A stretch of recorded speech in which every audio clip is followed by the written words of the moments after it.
भरा गया था और तकरीबन 4 लाख अभ्यर्थियों की दौड़ की प्रक्रिया इसमें समाप्त हो चुकी है।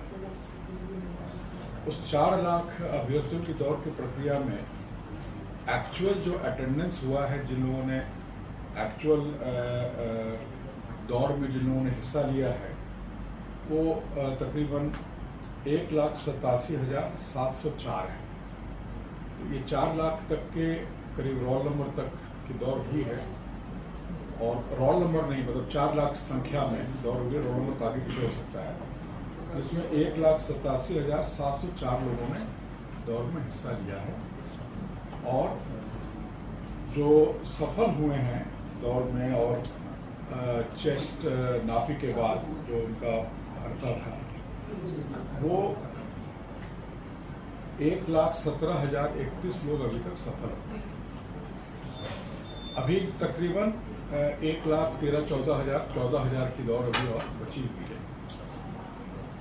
तो हमारे जो 6 केंद्र हैं, चयन परिषद 1 है रांची स्मार्ट सिटी में, चयन परिषद 2 है झारखंड जगुआर रांची में, 3 है पुलिस केंद्र गिरिडीह में, 4 है JPTC पद्मा हजारीबाग में, 6 है जमशेदपुर CTC मुसाबनी में, और 7 है साहेबगंज जैप 9 के परिसर में।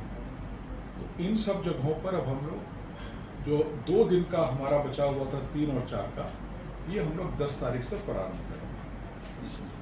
इसी महीने के पहले हम लोग प्रतिदिन 6,000 लोगों को बुला रहे थे। अब यह निर्णय हुआ है कि प्रतिदिन 3,000 लोगों को हम लोग सभी केंद्रों पर आमंत्रित करेंगे। तो जिनकी दौड़ 3 तारीख को थी, 3 सितंबर को थी, वे अब 10 और 11 को, पहला 3,000 10 तारीख को, अगला 3,000 11 तारीख को दौड़ेंगे। जिनकी दौड़ 4 तारीख को थी अंतिम दिन, वे अब 12 और 13 को दौड़ेंगे। तो ये 6 केंद्रों की बहाली जो है, ये 13 तारीख को हम लोग समाप्त हो चुके हैं। उसके बाद हमारा बचेगा पलामू का चियाकी केंद्र।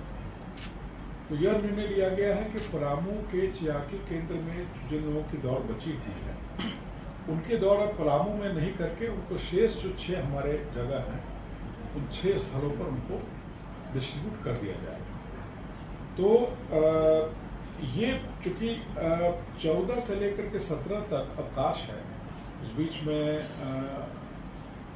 मिलादुन्नबी का भी पर्व है और विश्वकर्मा पूजा है और संभवतः कर्मा का भी डेट निकला हुआ है। तो इसलिए 14 से 17 हम लोग कोई बहाली नहीं कर पाएंगे, और 17 को तो विश्वकर्मा पूजा के दिन तो गाड़ियों का आवागमन भी बाधित रहता है। 18 नहीं, 19 और 20 को जो पलामू के जो लोग बचे हुए हैं, पलामू में 42,000 लोगों की नियुक्ति अभी बची हुई है। उस नियुक्ति को शेष 6 केंद्रों में 19 और 20 तारीख को संपन्न किया जाएगा।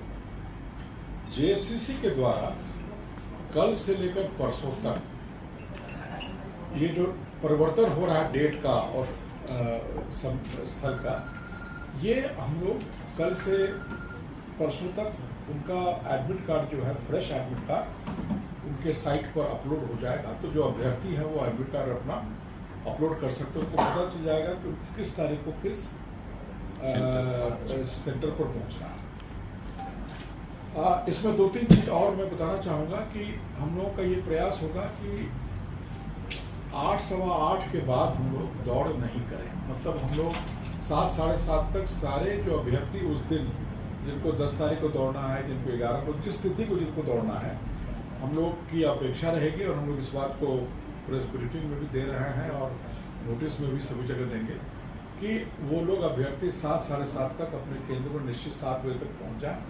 6 बजे मैंने इनफैक्ट 7 के पहले पहुंच जाएं, ताकि उनका पंजीकरण करते रहें, उनकी दौड़ की स्थिति हम लोग उस दिन बना लें। तो ताकि हम लोग 9, सवा 9 के बाद हम लोग दौड़ नहीं कराएं। ये एक सरकार का है कि थोड़ा मौसम जब तक कूल रहता है तब तक हम लोग दौड़ करा लें। दूसरा, ये जो जिन अभ्यर्थियों की मृत्यु हुई है, उसमें कुछ लोगों का तो सडन डेथ हुआ है, दौड़ते समय गिरे हैं, फिर अस्पताल तक पहुंचते पहुंचते उनकी मृत्यु हो गई है, और कुछ लोगों की अस्पताल में ट्रीटमेंट हो गई है। तो अभी तक चूँकि इनका ईडी केस दर्ज हुआ है इनका पोस्टमार्टम हुआ है। पोस्टमार्टम के बाद इनका बाकी का जो परीक्षण है वो FSL और मेडिकल टीम के द्वारा किया जा रहा है।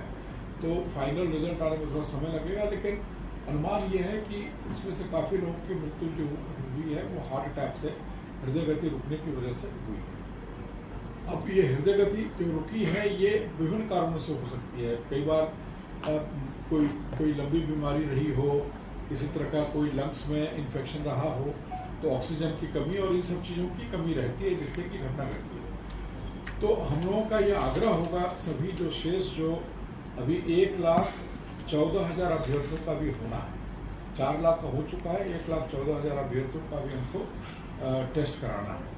तो जो शेष बचे अभ्यर्थी हैं उनसे हम लोग आग्रह कर रहे हैं आपके माध्यम से कि अगर किन्हीं को कोई मेडिकल कंडीशन है, अगर कोई कभी बहुत बीमार पड़े हों, कुछ लोगों को एरिथमिया का जो धड़कन दिल का तेज हो जाता है दौड़ने पर, एक्सरसाइज करने पर, जो धड़धड़ी जिसको वो कहते हैं, जो धड़कन तेज हो जाता है, तो अगर किसी को कोई इस तरह का मेडिकल कंडीशन है तो उनसे आग्रह होगा कि एक बार अपने चिकित्सक से परामर्श कर लें कि उन्हें ये दौड़ में शामिल होना चाहिए, नहीं होना चाहिए। ये उनका निजी एक तरह से परामर्श है। ये मतलब हम लोग इन्फोर्स करने का हमारे पास कोई लीगल राइट नहीं है और हमारे पास कोई साधन भी नहीं है।